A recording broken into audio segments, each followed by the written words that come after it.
Yeah, I can. How you doing today, Mark?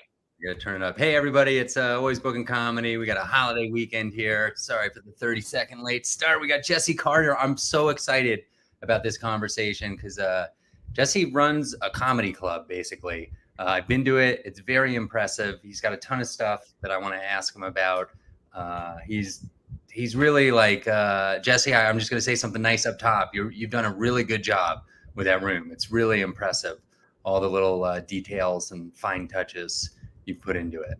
So Oh, thank you so much, Mark. I appreciate that. Yeah, it's been a lot of fun watching it grow, and it's been a great opportunity. I've been doing that room now for a little over 3 years. wow. Did you hear about the It started. underground, by the way? Side note, I Denver I Comedy did. Underground. Yeah, Yeah. I did. I heard that that's temporarily going on a hiatus. Sounds like they're going to probably try to find another space here in the future, but Yeah. Yeah, I bet so. But for now, you're one of the longest running indie comedy shows in the Front Range of Colorado. Pretty cool. And it's called Comic Sense, right? CENTS. correct. Yep. Comic Sense. Yeah, like I said, been running it about 3 years now. It started as just one show on Thursdays. Then we started doing two shows every Thursday, and now we're up to 5 or 6 shows every weekend there in Boulder. So it's been great. That is crazy. And you've had some big names too. I know you had Osmus and anybody who have you been real excited about having perform there? Caleb Synan is always one of my all time favorites. He's just so funny on stage and just such a good hang, such a good guy. So he's coming back December. Let's see, I made some notes here so I didn't miss updates. December 5th, 6th, and 7th, he'll be there in Boulder again. But yeah, if you haven't heard of Caleb Synan, highly recommend checking him out. Super funny. Super Originally super out of funny guy. Atlanta, but lives in LA now. Yeah, yeah, yeah. Yeah. That's amazing. That's great. And you got him coming back. That's a testament, man, to what you're doing. Yeah, I think this will be his third or fourth time now. I'm getting him in there every like nine or Do you know 12 what he's months. doing that weekend? Is he doing the Ford or something like that? Or is it just he's coming in to do some weekdays with you? Because that's a Yeah, Wednesday, Thursday, or what is that? that's a yeah Thursday, Friday, Saturday. Oh, okay. So Uh, he's taking his whole weekend with you. That's awesome. yeah, I think the last time he was in town, maybe he did. I think maybe he did my show one weekend, and then the comedy Fort Collins the next weekend. Maybe I'm not sure if he's doing that again, but yeah, been very lucky to become friends with him and keep getting him back. So that's been great. That's awesome. So how many when he comes in, he's got to sell a lot of tickets. And tell me how many seats you have and how that works with do you just add shows or how do you it's not the biggest room is the thing. How many people can you cram in there? 60. The maximum I've ever fit in there is 63, which I'll be honest was Too many. kind of a bad move on my part. I mean, it's nice to have comedy that's super intimate and packed in there. Obviously, laughter is contagious, but I have also learned you can oversit a room. So 63 is the Can I record, ask as a I like question to about say. that? But The overseating was the problem that it was too hot in there, or is it like nobody can get around to get drinks, or what are some of the disadvantages of cramming in too many people? yeah, I think the disadvantage is you want people. I mean, obviously, Comedy Works downtown is one of the greatest clubs in the world, and they have that spaced out perfectly where it is crammed but not over crammed. And I think that's kind of the goal. Whereas when I had the 63 in there, it's funny how much a difference 63 is versus even 55. It is such a small room. I think 55 is kind of the new max that I'm trying to limit to. That being said, this last Saturday we did do 58 just because there was a lot of large groups that bought tickets. But yeah, I think the disadvantage, like you said, just having it too crammed, harder to get drinks, just kind of harder to enjoy if you are too packed in there. Yeah, nice. Okay. So you get him out here Thursdays. You doing like one show Thursday, two Friday, two Saturday, or how do you shake that out? Or do you add Yeah, shows? right. You sell a bunch of Yeah, tickets? yeah. Right now we're always doing one Thursday, one Friday, two Saturday.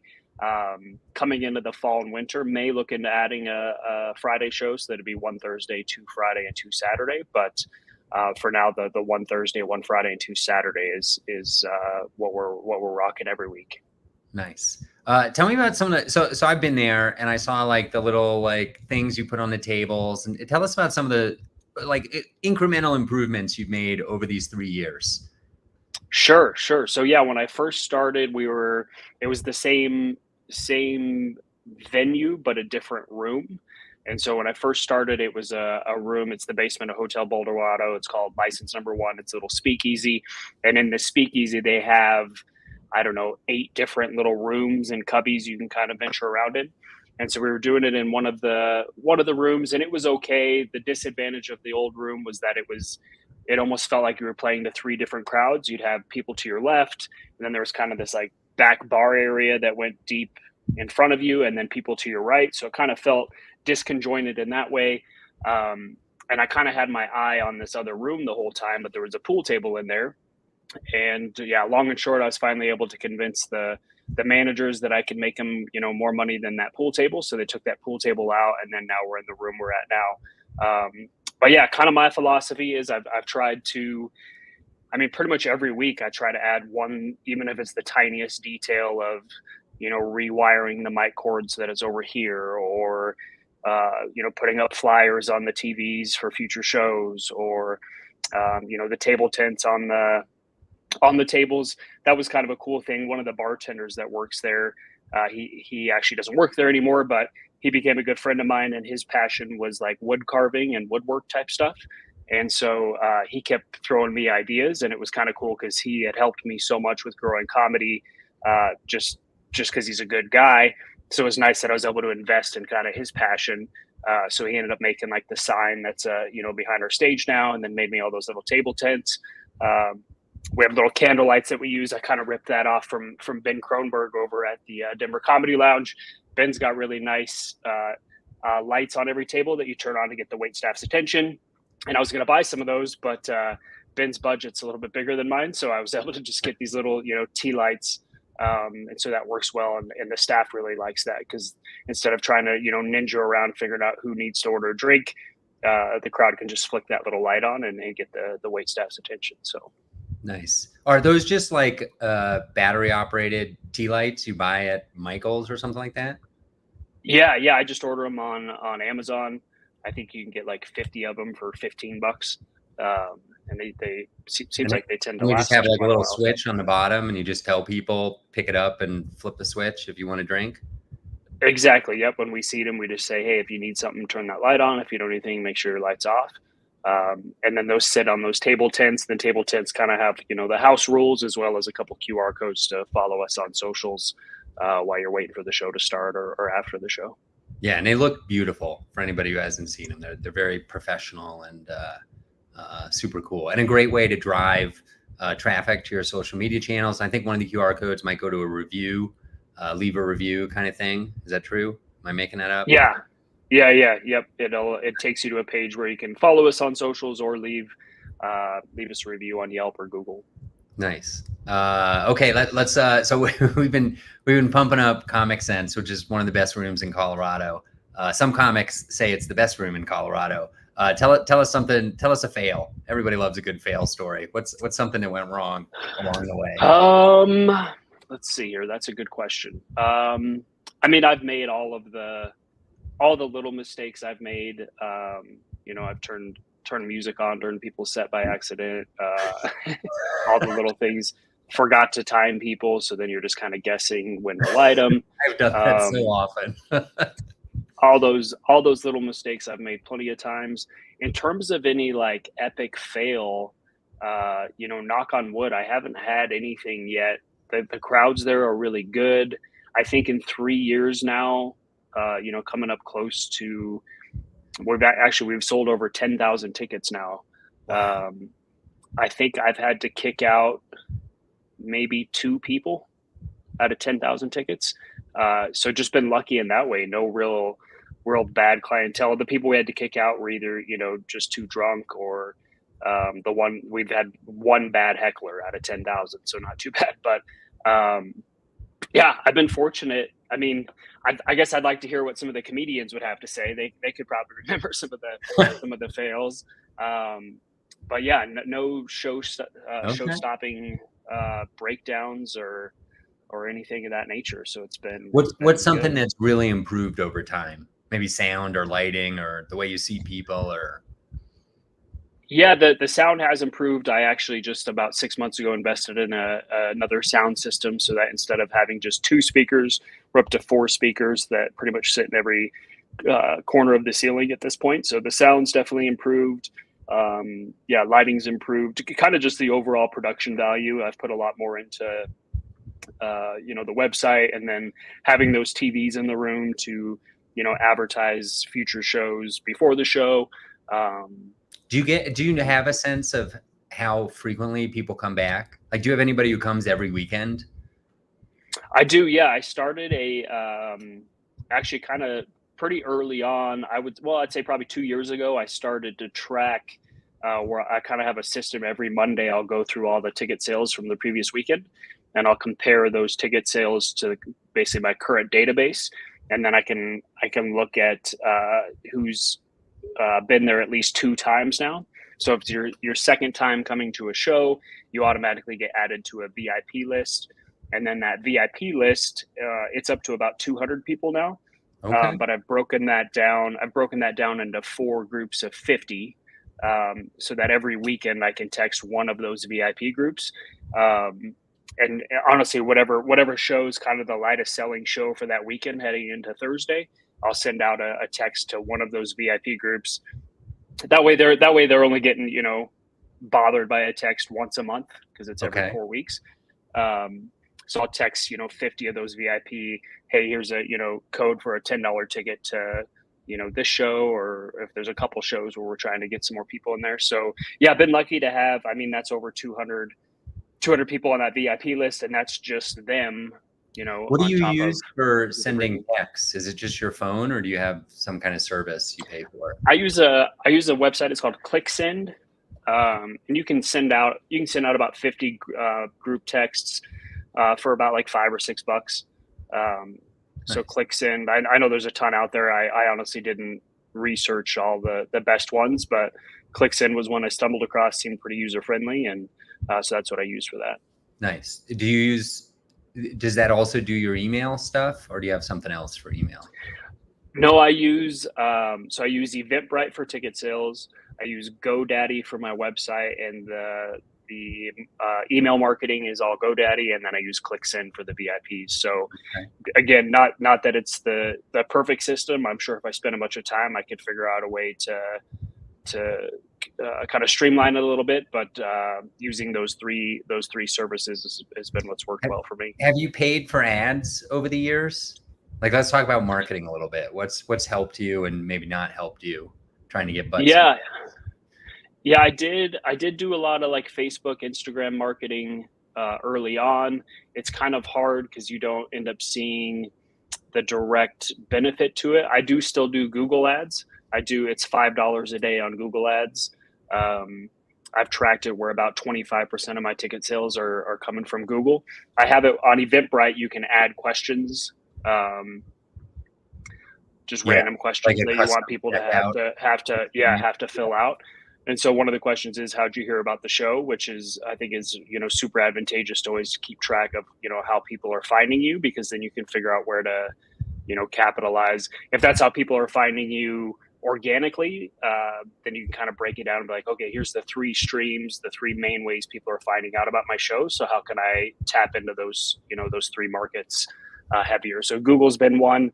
Honestly, another big one. It's about another 25% of our ticket sales is just as simple as having the signs out front. I had those sandwich signs made, put those out front. Try to get those out as early in the day as I can, but that was a real easy thing, just throwing some signs out front. Nice. So what did you do going into this? Did you run independent shows at all? You're a comedian, very funny comedian. I've worked with you on the road. Talk to us about like how it started. Why did you start this and what were you doing right before? Sure. So when I the first comedy set I ever did outside of booking was in 2007, and it was a Tuesday night at Comedy Works downtown. It wasn't I want to be a comedian. It was kind of just just wanted to do it just to say I had done it. And I'd always had fun writing. Any type of writing I've always been into. And even as a kid, I would just write down stupid jokes before I even knew what stand-up was. So 2007 is when I broke into comedy, did that one show, and then about a year went by and I started doing some open mics, and then kind of caught the bug and learned quickly that if I wanted, guaranteed stage time, that booking my own show would be the way to go. So in 2008, 2009, I started booking a lot of shows in the Denver area. I ran a weekly show at the Hard Rock in downtown Denver for a couple of years. Oh, no way. I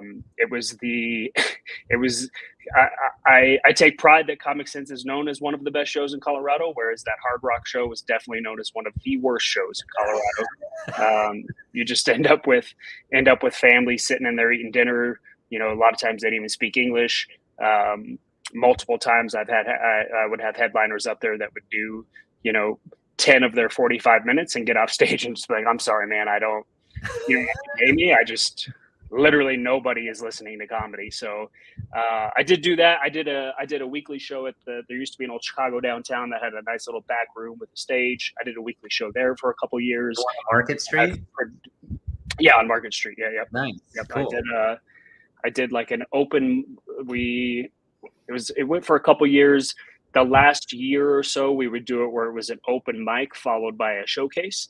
And that open mic was cool. I had, Josh Blue came through a couple times on that open mic. Wow. A couple other, I'm trying to think of some names, but that was kind of cool because it did get some momentum there where we would have, even sometimes people that were coming into town to do Comedy Works that weekend would end up popping in on that show since it was right there downtown on Wednesdays. So that show was good. But then between that, I've produced probably a couple hundred different shows just at bars or random places throughout Colorado. So kind of figured out the producing aspect. And then I took a long break from comedy, both as performing and booking, from like 2015 to 2020, about 5 years there. I wasn't doing much. I'm kind of surprised. I pride myself on being part of the Denver, Colorado scene. And I had no idea you started so long ago, but okay, this is starting to make more sense. It's cool. Yeah. It is funny. When I popped back in 2020, it was funny because I was friends with all like the old, Colorado comics, but kind of the new wave of comics that came in that 2015 to 2020 era. I think they were kind of like, who's this Jesse guy, and how is he booking all the best locals? But it was because I had a relationship with them from years past. But yeah, it was kind of serendipitous around. It was early 2021. Okay. Around February, March of 2021, I decided I wanted to get back into comedy, so I was hitting some mics, and then just kind of one of those things. It's all who you know. I used to be a bartender a long time ago, and one of my good friends, long and short, ended up being like one of the top managers there at Hotel Boulder. And so right when I was deciding I wanted to get back into comedy, it had been about 2 or 3 weeks, and I got a phone call from a guy named James who I hadn't talked to in years. He was my friend from bartending, and he just said, "Hey, are you still doing comedy, producing comedy? We're talking about doing a comedy show in the basement of the Boulder." He's like, I don't know anything about comedy. I don't think it'll work, but come see what you think. And I went and met him within a couple of days and walked into that basement. And I was like, bro, this is a comedy room, man. Like, how soon can we start? And he was like, start next week if you want. And that was that. So amazing. That's great. Ever have any like epic weather stuff? We'll get this online question in a second. Like I don't know, blizzard, ever have to shut down? Boulder's, it's the middle of Colorado. It can get sure. That's where it is a lucky thing of the location, is it being in the basement of that hotel. Hotel Boulder is pretty well known and consistently is selling out their hotel rooms. And so ironically, sometimes the really bad weather actually, I know that hurts a lot of comedy venues, but in a lot of cases that's actually helped us, because then the hotel guests, which we get a lot of the hotel guests, rain or shine, but especially if the weather is horrible, it kind of draws people to we can just go walk down these flight of stairs and be entertained for the night. So the weather hasn't impacted me as much as it can impact some of the other venues. Huh. What about comics traveling? Has that ever been an issue for you? No, I haven't had any comics miss. Um, That's yeah, great, man. Three I actually years. haven't had any no shows or anything like that. I mean, I think there's been a couple times where a comic had to cancel weeks in advance because of some situation or another. But that's what's nice about the Colorado comedy scene. There's so many tried and true professionals here just that live in Colorado, so it's never been hard to fill. Ben Roy's really one of my personal favorite Just comedians of all worked with him. time. Yeah. Um, but he's really cool. I think he's filled in for me once or twice where he just happened to have a date open. So yeah, I have yet to experience the dread of the show's supposed to start in 20 minutes and the comics aren't there. Right. That's awesome. All right, we got a question online from North Carolina here. Did you notice any changes how comedy is booked when you return from your break? So this is post-pandemic, post 5-year time off. Any changes with how comedy's booked? I can't say that I can't say that I really did. I mean, you would think some things changed, but I mean, my philosophy is always if I think somebody's funny, I'll book them. And so, I know I've booked some comedians that get under the skin of some people, and there's the other side of it where I booked. If I think you're funny and the crowd's going to appreciate your comedy, then I'll book you. That's kind of always been my philosophy. I try to stay out of the any drama that there is. The Colorado scene is great, but as with any large group, there's always some dramas. But that's where I've also been lucky being in Boulder. It's kind of its own little bubble where I don't get super involved in the day to day of the local scene. But yeah, I'm trying to think if there's anything that I can tangibly think of that changed. But Well, like one thing I can think of is the Comedy Fort opened, right? Like the Comedy Fort didn't exist before. I mean, not like you were running. Like now you're producing what I would call a run. Like somebody can come in, like Caleb Signin, and do 4 shows with you, so you can offer him a lot more. In the old days, you probably just were going to offer him like a one nighter, so maybe it's not as worth it to come into LA. And now that the Comedy Fort's in town, you probably can't afford a Comedy Works headliner, but a Comedy Fort headliner, maybe they're willing to come down for a night to do your show. So I would think that maybe has changed a little bit. What do you think about that? sure, yeah, that is definitely a thing that's different as opposed to when I was booking, these bar shows or, like I said, the Hard Rock or Old Chicago. Those were all just kind of one nights where it was just relying, pretty much 100% on the local scene. Whereas now having, like you said, a Thursday, Friday, Saturday run, I've been very lucky where, I've had a handful of New York comics come through and have a great time, and then they're like, "Hey, can I send you some names of some friends in New Yeah. York that I know would like to come do this?" So that's been great. I mean, in terms of like recruiting comedians, in terms of headliners, um, I don't really have to.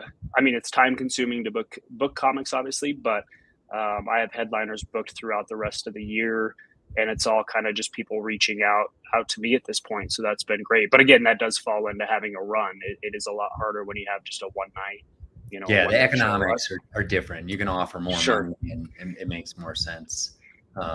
That's cool. Have you anybody been a surprise to you? Like especially funny that might not be a big name, that did just a great job coming in and headlining? I'm trying to think of anybody that was a surprise. No, not necessarily. Nobody that I mean, I guess I wouldn't necessarily book a headliner if I thought they weren't going to do well. So I haven't been surprised by them doing well. I mean, getting more in touch with the local scene. Again, as I already said, the Colorado scene is just so strong. We started doing it's called Trolls, which is a show concept I came up with. It's an interactive roast style show where we do um, Evan Joe's been hosting a lot of those. He's made a lot of headway here in the kind of local roast scene and represented Denver in a few national battles. So he'll host it, then I'll kind of co-host it, and then we have like 4 comics that'll battle each other throughout the show. And then at the end of the show, we have a website we use where the crowd can go onto the website, and the crowd gets to roast all of the comics at the end of the show. So getting to know Evan Joe through doing that show with him now probably 10 different times. Evan's just amazing. So when you ask if a comic surprised me, I mean, I always knew Evan was funny, but seeing him live now host a roast style show, he's great. Super talented. Yeah, he's awesome. Lots of hair too. Lots of hair. You've had some other cool stuff happen, like Sammy and Ed recorded an album at your space. Has that helped at all? Provided any notoriety or anything like that? Yeah, Sammy Anzer and Edward Bell recorded their first album there. That was actually last October. I know it debuted as #1 on all the services for that, so that was cool. They're actually coming back. We're doing kind of a year anniversary of that. They're coming back October 10th, 11th, and 12th. It's cool too. Sammy actually lives. I'm sitting here in my condo, and I can almost see Sammy's place across the way there. He lives just a block away, but yeah, that's been cool. A guy named Kevin McCaffrey out of New York City, he also recorded an album there. They've been, the two that we've recorded there have just been audio, just albums, not actual, video specials. Mm-hmm. I'm kind of trying to toy with that idea, find the right fit, but I think it would be a good space too to even do a live like special recording. If the right headliner is interested. Yeah, that's amazing. When the audio recording happens, is that something that comics are bringing in, or is that a service you're offering? Yeah, that's been something that they have. Kevin McCaffrey hired out actually one of his buddies that's also a comedian, super funny guy named Andy Hendrickson, who's also headlined Comic Sense a few times. He'll be back.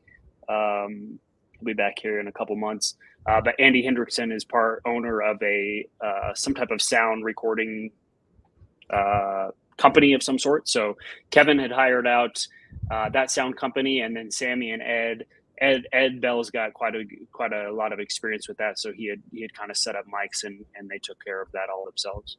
Nice, cool. We got to wrap up. Anything else you want to share about the club, about your comedy career? Advice for people trying to start a room? Advice for people starting a room. I mean, I'm an open book. I definitely have the abundance mindset. That was one of the things when I started, doing comedy in Boulder. There wasn't any other, maybe, there's obviously some bar shows here and there, but that was another draw for me to be in Boulder, was there was no other shows there. So yeah, I'm all about trying to help the scene. So if anybody's watching this and they have specific questions, feel free to reach out. Happy to share anything I can to get more comedy out there. But yeah, I'd say the main thing is just start. That's yeah. I think a lot of times people wait till they have the perfect venue or the perfect time or feel good about it. I would just say if you got a place that wants to do comedy, I know this may backfire a little bit because I know there are some people out there that think comedy's getting a little diluted just if it is in spaces where it shouldn't be, but do a show there, and if it doesn't go well, then try to find another spot. But can't hurt to try to produce more comedy. If you can do it at the Hard Rock, people can do it just exactly. Yeah. Exactly. That's awesome, man. How should people reach out to you? Instagram, or what's a good way for people to get in touch? Yeah, Instagram, it's comic_sense. Again, that's CENTS. But yeah, that'd be the best Instagram. Oh, that's a question I have for you selfishly, because I'm curious about this. I'm not big on social media, but like, what's your strategy around social media? I kind of know the answer to this, but I'm just going to pretend I don't. Like, do you post clips? What have you done historically with your Instagram account? Have you grown it? Like, any tips on that stuff? Yeah, Jeff Stonick was a huge help in getting a lot of the videos recorded for us. So yeah, if you are local here in Denver looking for somebody to help record and do clips, Jeff Stonick's a great resource for that. I went heavy into it for about a year. I would say roughly April of 2023 to April of this year. Jeff was there at least pretty much once a weekend doing it.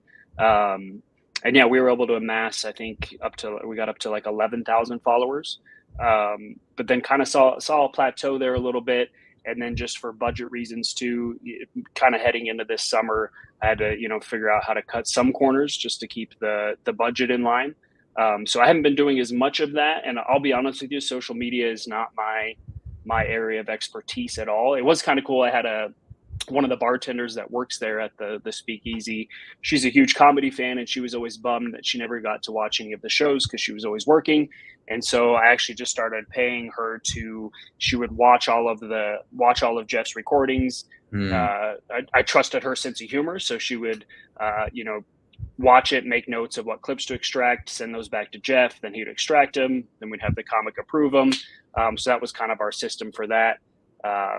So I've been involved in a lot of it, but also pretty hands off, just because it's not my area of expertise. Okay, and that hasn't hurt you too much. You got the Google stuff, you got the sandwich boards, you got your VIP text message list. You know how to fill that room. Yeah, the social media was kind of just an attempt to try to grow that and amass, a big following, just because I think that is obviously a huge part of where comedy has gone. But I think I also realized that in terms of, selling tickets, it's kind of two separate goals.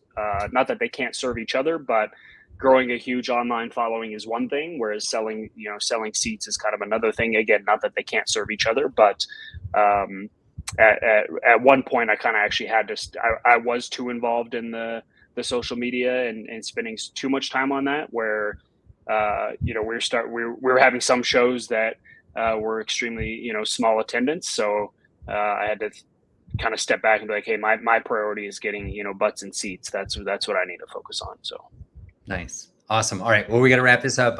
Comicsense.com. Is that right? Am I making that up? COMICENTS.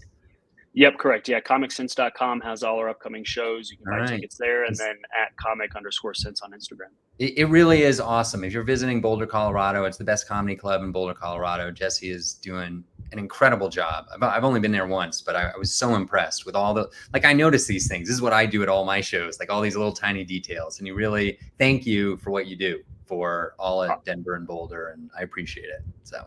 Awesome. Well, thank you so much for having me, Mark. I really appreciate the time. All right. Stick around for 1 second. Bye, everybody. We'll be back next Monday.